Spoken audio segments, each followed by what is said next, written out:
11월 23일 수요일 새벽입니다. 오늘도 새벽을 깨우며 기도하시는 모든 분들에게 하나님께서 아침에 주시는 특별한 은총이 함께 하시기를 기원합니다.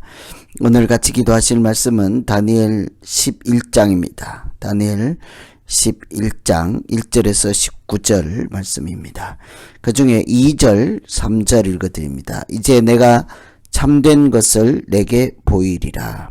보라, 바사에서 또 새 왕들이 일어날 것이요 그 후에 넷째는 그들보다 심히 부요할 것이며 그가 그 부요함으로 강하여진 후에는 모든 사람을 충동하여 헬라 왕국을 칠 것이며 장차 한 능력 있는 왕이 일어나서 큰 권세로 다스리며 자기 마음대로 행하리라.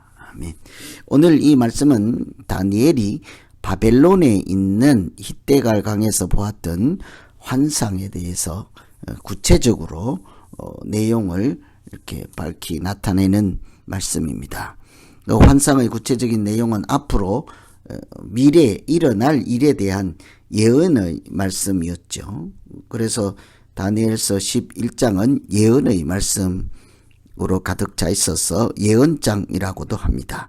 그런데 놀라운 것은 여기 등장하는 예언의 말씀들은 대부분 인류 역사에서 실제로 등장하는 역사적 사건이었습니다. 무려 135개에 해당하는 역사적 사건들은 하나도 빠짐없이 모두 실제 역사에서 성취되고 말씀대로 다 현실이 되었다고 합니다.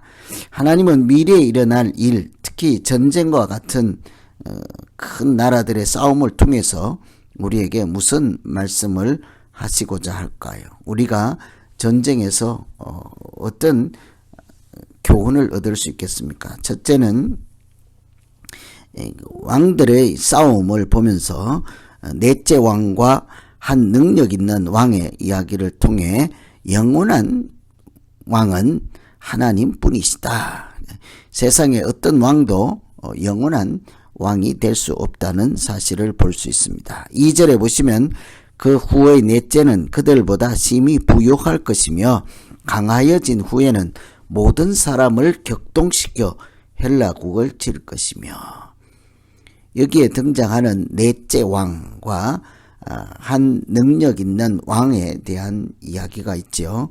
그래서 성경에 오늘 읽은 말씀에 넷째 왕은 누구이며 한 능력 있는 왕은 누구인가? 이 넷째 왕과 능력 있는 왕의 전쟁에 대한 말씀이 있죠. 바사의 넷째 왕은 아하수에로 왕이라고 합니다. 흔히 크세스라고도 하는 아하수에로 왕이 바사의 넷째 왕이라는 사람이 있죠. 그는 거대한 군대를 조직해서 바사는 아시아이죠. 바다 건너편에 있는 그리스, 헬라를 공격하였습니다. 아하수에로는 아시아에 있는 페르시아 왕이니까요.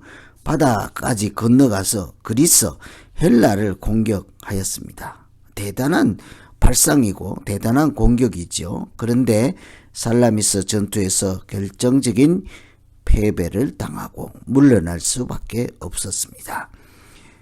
페르시아의 그리스를 헬라를 침공한 것은 두 나라 사이에 큰 갈등을 이렇게 조장하게 되었습니다. 그 이후에 그리스 헬라 제국에서 알렉산더라는 왕이 등장하여서 알렉산더 대왕이 강성해지고 또 튼튼한 부강한 나라를 세운 다음에는 반대로 이번에는 유럽에서 아시아를 침공하는 거죠.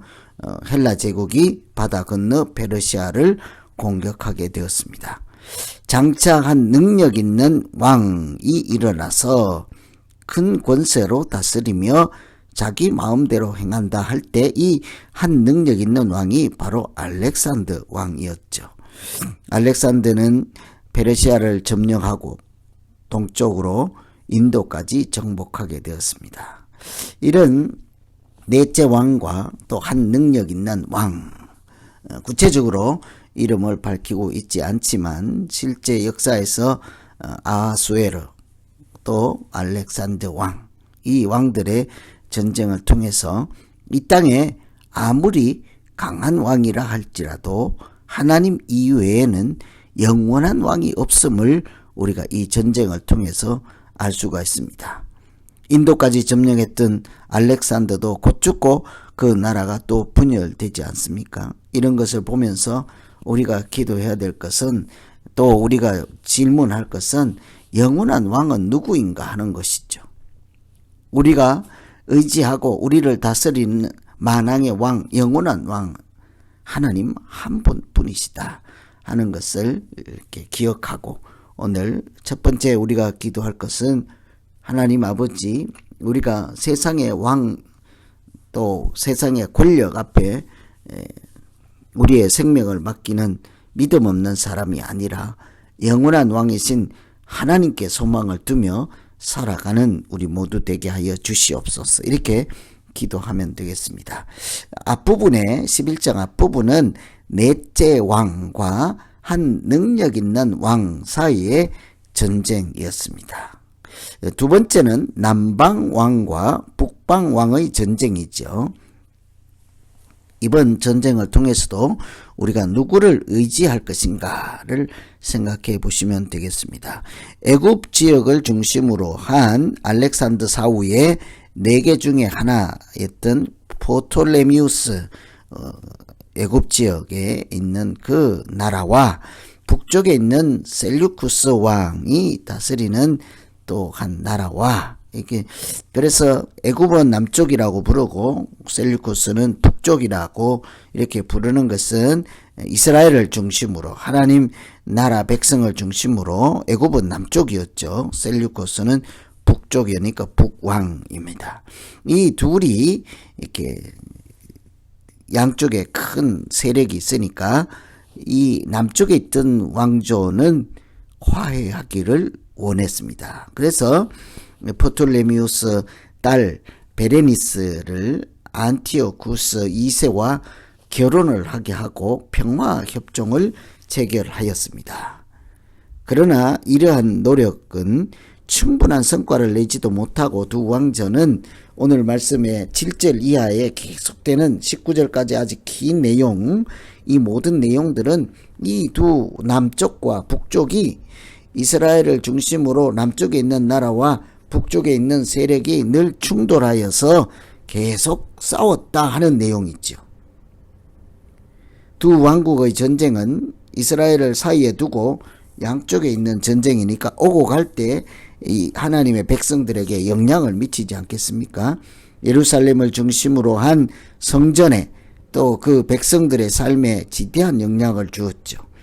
하나님의 백성들은 인류의 역사를 주관하시는 하나님을 의지하고 하나님 말씀을 붙잡고 살아야 함에도 불구하고 강대국이 일어날 때마다 어디가 이기느냐에 따라서 남쪽이 이기면 남쪽의 눈치를 보고 북쪽이 이기면 북쪽의 눈치를 보면서 자기들이 그 강한 쪽에 의지하고 평화를 지키려고 하였습니다. 그런데 문제는 영원한 강대국이 없으므로 상황이 달라지면 큰 화를 당할 수밖에 없고 그때마다 돌이켜 하나님을 찾게 되는 실수를 반복하게 되었죠. 이런 남쪽 왕과 북쪽 왕의 전쟁을 통해서 하나님은 그 백성들에게 누가 만왕의 왕이신지 알게 하시고 그들의 하나님을 찾도록 인도하셨죠. 그래서 늘 누구를 의지할 것인가?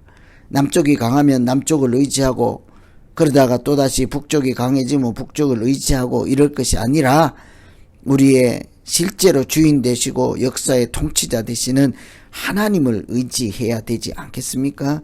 그것을 전쟁을 통해서 이들은 배우고 하나님을 찾아가는 과정이라 하겠습니다. 하나님은 큰 나라들 사이의 전쟁을 통해서 그의 백성들이, 하나님의 백성들이 믿음으로 살아가는 길을 보여주시고 회개하고 돌이킬 수 있게 하셨던 것이죠.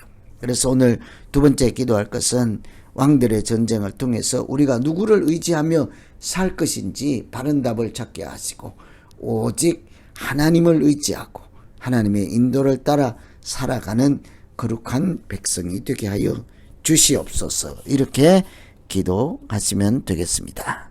오늘은 넷째 왕이라는 페르시아 왕과 능력 있는 왕으로 표현되어 있는 알렉산더 왕 사이의 전쟁과 또 애굽을 중심으로 한 남쪽 왕과 또 시리아 북쪽에 있는 셀류코스 왕조, 이스라엘 백성을 중심으로 남쪽과 북쪽 두 세력 간의 전쟁 싸움을 통해서 우리가 누구를 의지하고 누가 영원한 왕인지를 하나님께서 깨닫게 하시는 말씀을 살펴보았습니다. 오늘 말씀 의지해서 나의 왕은 누구시고 내가 누구를 의지하며 살 것인지 하나님을 생각하고 나 자신을 생각하며 한번 같이 기도하겠습니다. 하나님 아버지, 세상에 왕들이 등장했다가 또 무너지고 나라가 세워졌다가 또 없어지고 하는 것들을 반복하는 것을 보며 영원한 나라는 어느 나라이며 영원한 왕은 누구인지를 우리가 질문하지 않을 수가 없습니다. 하나님 나라가 영원한 나라인 것을 알게 하시고 온전히 우리는 하나님만 의지하고 하나님께 소망을 두고 믿음으로 살아가는 하늘에 속한 사람 되게 하여 주시옵소서. 예수님 이름으로 기도하옵나이다. 아멘.